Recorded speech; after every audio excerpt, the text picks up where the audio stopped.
Ken Nash, where you at? Come on up, brother. Ken Nash serves at the Hamburg Wesleyan Church. And his message today is titled, Why Multi-Site Churches Are Wired to Reproduce Rapidly. So have your way. Thank you, Ed. Well, I have a confession to make. I believe, Dr. Wayne, I am the problem for why we haven't had a movement to this point. I am the reason we have to get together to talk about movement. And, well, maybe you too. Let me explain. Did you guys realize that education is for the purpose of actually preparing you and teaching you and training you? I used to think, you kind of study for the purpose of learning, just to get the grades so then you can get the credentials and you can get your job and all that kind of thing.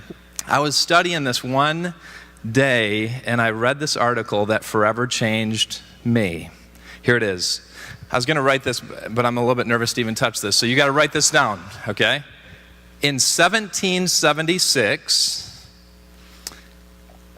John Wesley had passed away, passed away, but at this point, when our country was founded, we had 65 congregations that were called Methodist. That was 2.5% of the population.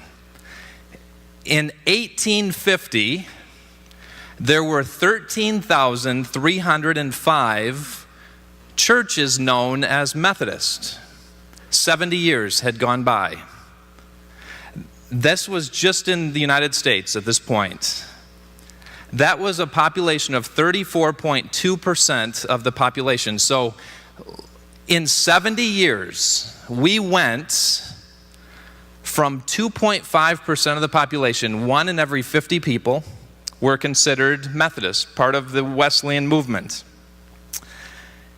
34.2%, just 70 years later, we had literally 1 in every 3 people would consider to be Methodist. At that point, the movement started to die.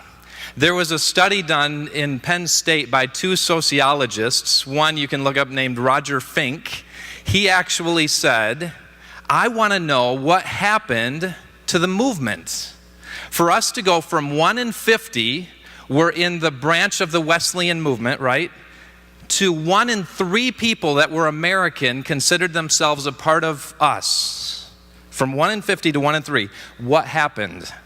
Their research found, and they were looking at it not from an ecclesiological standpoint, but from a sociological standpoint.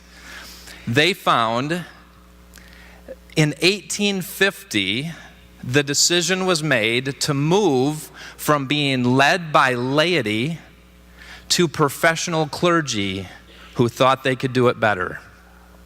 That was a vote that was done. They weren't even looking at it from the standpoint of ecclesiology. They were just trying to figure out what happened to these people in the movement. From 1850 on, we've been declining in the Methodist movement. Thank the Lord, in 1843, we were wise enough in the Wesleyans to branch off and kind of say, we're going to figure this out better. When I read that research, what I discovered was, I am a part of the problem. I am the reason the movement died as a clergy, because I was getting in the way.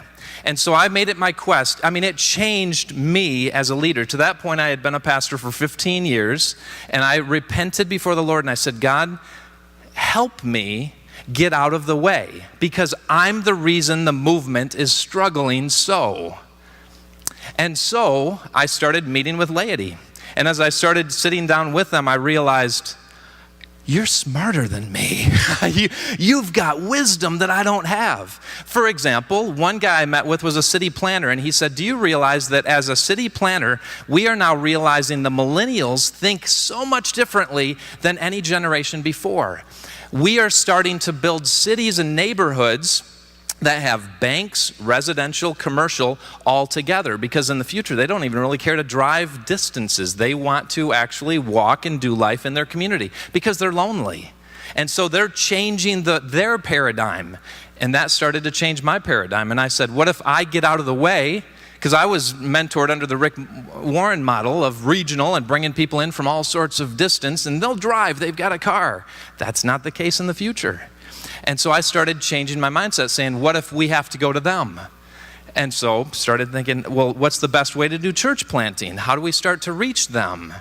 And it started to become really clear to me, what if, again, I stick with this paradigm that I'm the problem and I get out of the way, and what if I take Ephesians 4 seriously and I start equipping them, and any of the APES spirit that is inside of me, I start to empower them and equip them to actually go and do this.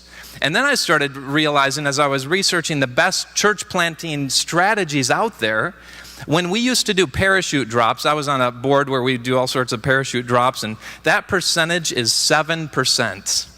Anita would be furious with those numbers. 7% is not attractive, right?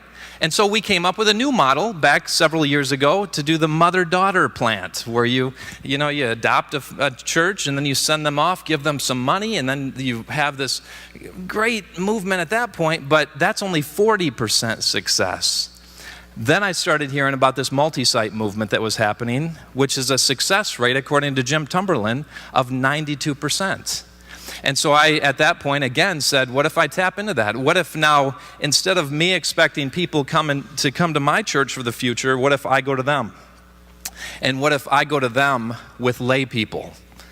So about 5 years ago, I went before my congregation in Grand Rapids and I said, I repent. And I started to share with them that I long for your calling to come to pass. And I said, if any of you are interested, we would like to go 10 miles north into the downtown Grand Rapids area and would love to plant a church, but I want to plant it with you. We're not going to bring a hot shot in from somewhere around the country, because you are the hot shots. And so we took 80 people, and I'm going to give you, at the break, I'll pass these out. We put together an academy where we started training them to think like church planters. And we went into the downtown Grand Rapids area with 80 people. Professionals and various types of lay people, housewives and mothers and fathers and co-workers of different relationships that people had with each other. And we went downtown Grand Rapids, and we had started with 80 people. And instead of just taking one church planter who goes in and has to find a launch team, and they go in there and this one person bears the weight, we actually were thinking, all of you 80 are church planters. And so we started with 300 people on the very first weekend. And this day, actually, just last week, I was told there were 450 people in that church downtown. And it was not led, it was actually led by a guy who worked in a Herman Miller furniture manufacturing shop. So we thought, what if we do the same thing again? And we moved over to the other side southwestern side of Grand Rapids, and we said, congregation, what if some of you are called? 120 people came this time after looking what we did downtown. There are over 450 people on launch weekend, and it never dipped after that. Led actually by Wayne's nephew. How fantastic is that? He was working at Panera Bread. He didn't even know he had a call on his life, and he said, I really think I am called. Go figure. So now we've actually, in New York, where I'm at right now with the Wesleyan Church of Hamburg, it's been fantastic. We looked at one of our campuses and we realized, well, it's been really led by pastors. What if we got out of the way again and we found a guy with passion and a calling, and he actually is a guy who he's an engineer, works for Moog. It had 60 people in it. It was on life support. It's not been under 100 since we launched it back in December. I mean, God has a call on every life that follows him. So I'm the problem. And I'm challenging you to join me in getting out of the way, because the stats prove it. I mean, the reason John Wesley said, don't turn this into a denomination, don't turn this into a church, don't turn it into a monument, is because he said, I know I'm prone to get in the way. And so he said, give me 100 people. I don't care if they're laity or clergy, and I'll change the world if they're on fire for Christ. And so I've joined in with this worldview of saying, God, I just want to be a part of what you're doing. And he said, then will you get out of the way? Will you let me be me? Because every single Jesus follower in this world has a call on their life as significant as what you think yours is. And so join me in the movement of what's coming by getting out of the way and empowering, training, equipping. So I put together an academy to train these people up and to equip them and to watch them come alive. We have benchmarks and we go through all the church planning strategies, but to treat laity as you treat a sacred church planter. And then you have a movement. Thank you.